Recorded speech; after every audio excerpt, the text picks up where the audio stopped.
Serbuan. Okay, Dumon.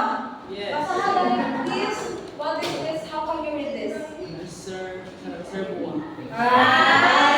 Okay, very good. So, as you can see here, we have the two buffer Serbuan. And this one here, Kalimuraga, one is our Salika. And this one, this side here, is our sample. And this one here is our atong detector. And di ba, galing ha? As you can, okay na lang. Diba, ganyan, kaya siya power supply. But so here, in our capillary apparatus, we have also our high voltage power supply. So as you can see, each buffer reservoir has its own kanang electrode. Again, Dumon. Nakadiscuss ng electrode ganina. What is electrode? Okay? What is electrode? Ma'am, si Dumon, magaminaw ma'am. Again, electrode is an electrochemical cell. Wow. An electrochemical cell where you can generate or pass through the electricity. As you can see here, in our electrode, actually naka-attach na wala ditong wire. Now this one here is the anode or the positive one. Again, Zimalin, basta may charge sa anode. Positive. Okay, very good. The anode, it has a positive charge and the cathode has a negative charge. So how does this capillary apparatus works? Before that, we were going to discuss about the electroosmotic flow or the movement or direction of the back solution.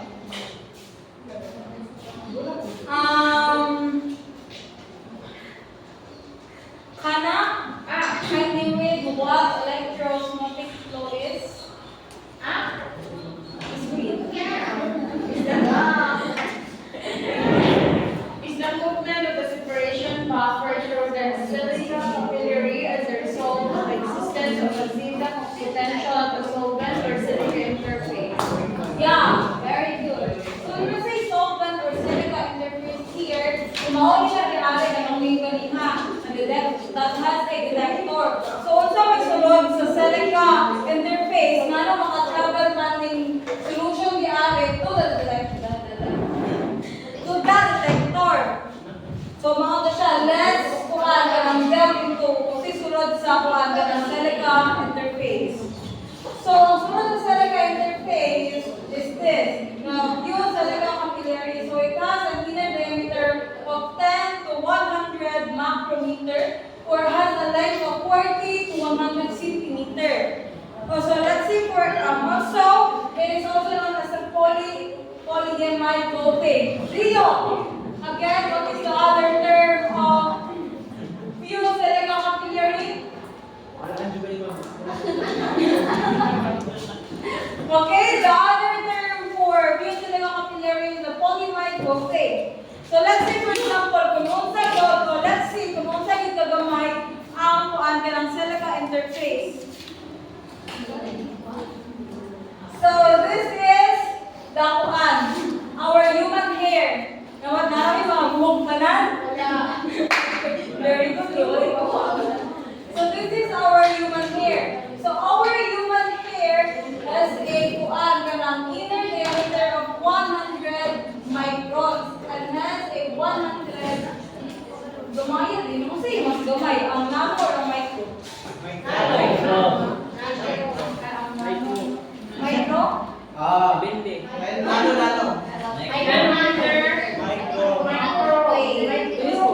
Nano. So, imagine, kung saan kagami ang atong kuan, kung saan kagami ang atong silica interface, mahupod ka, gamya, ay mahupod ka dapat sa inyong buhok.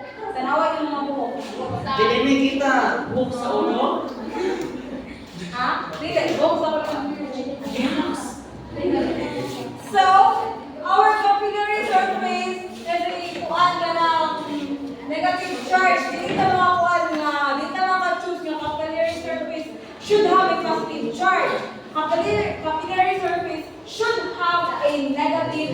charge. And by that, kuhaan ka ng our capillary surface has a negative charge will absorb that ions. That ions so positive na? Oo.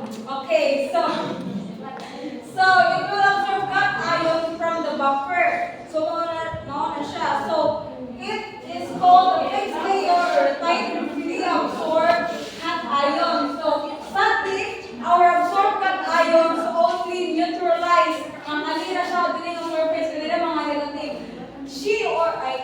It cannot neutralize ang katong umaabot pa mga cat ions o mga particles.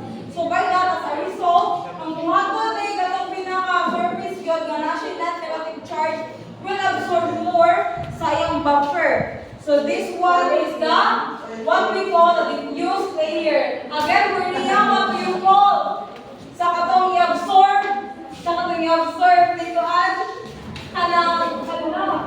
i-absorb ni pinaka-surface. Kuan, ma'am? Diffuse layer? Okay, very good. You're listening. So by that, as you can see, nga mas daghan si positive contrary ni negative. So this two here, a diffuse layer and a fixed layer, is what we call the electrical double layer. So by that, diffuse layer is not the end of intol. Murabito siya, nga pa siya sulod yun sa silica interface. Imagine na, this is our silica interface. So mauli siya ang sulod sa itong silica interface. Okay, the next one for the diffuse layer is the bulk solution. So on this one, kay magsakan ang ilang cat-ions kontra sa anions, in bulk solution is different. More ko siya equal na siya ang positive o ang negative charge.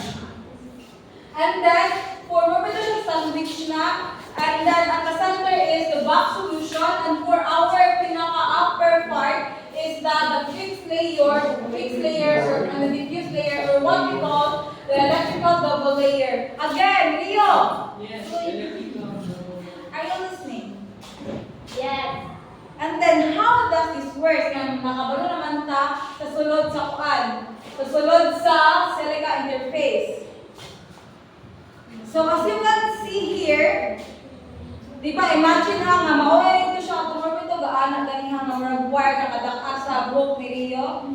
Nato. Ito siya. As you can see here, this is our kuana sulod sa silica interface. And we have here the anode or the positive has a positive charge and the cathode that is a negative charge. So how does this work? If we put voltage in it, di ba ang voltage, kaya mga kuha ng electricity nga marag paandar na. If we put voltage in the across the silica interface, as you can see here, namuro siya padulong giari. Okay, I'll ask some questions regarding to you all and what will happen. Marsol. Oh, and give me your your idea. Kung saan siya pag-abot ti ay ang kani. Okay. Wala kayo na siya. Dala na siya sa one picture. Like ako. Okay. You have no answer. But yeah, I will discuss to you guys. Okay, Christine, you have any idea? Okay, very good. None. So, di ba? Atong cathode, again, kung saan itong church itong cathode? Negative. Oh, very good. Oh my God! Di ba, our cathode is a net negative charge. So, our kuan here, as you can observe, na itong diffuse layer, di ba, mas taga ng iyang cation or what we call the positive net charge kontra sa iyang kontra sa an ion. So, if you put voltage sa kuan across the interface, kaya siya mga kuan rin, maglihok na siya o muadto na siya sa iyang opposite opposite nga net charge. Diba? Kanang two opposite charges attract. So, may positive charge, since naglama kayo siya, will attract to the cathode. And by that, murag dito na siya flow o madala niya rin na sa pinaka-center what we call the back solution. So, madala niya, as the diffuse layer move to the cathode, ang madala ko niya kay ang back solution or ang kaya na siya di ay tanan. And then, as you can see here, nag-move na siya, di ba? So, this is what we call the electro-osmotic flow. So, mauna na siya. And this is how the this is how the capillary so this is the capillary apparatus works. And that's all.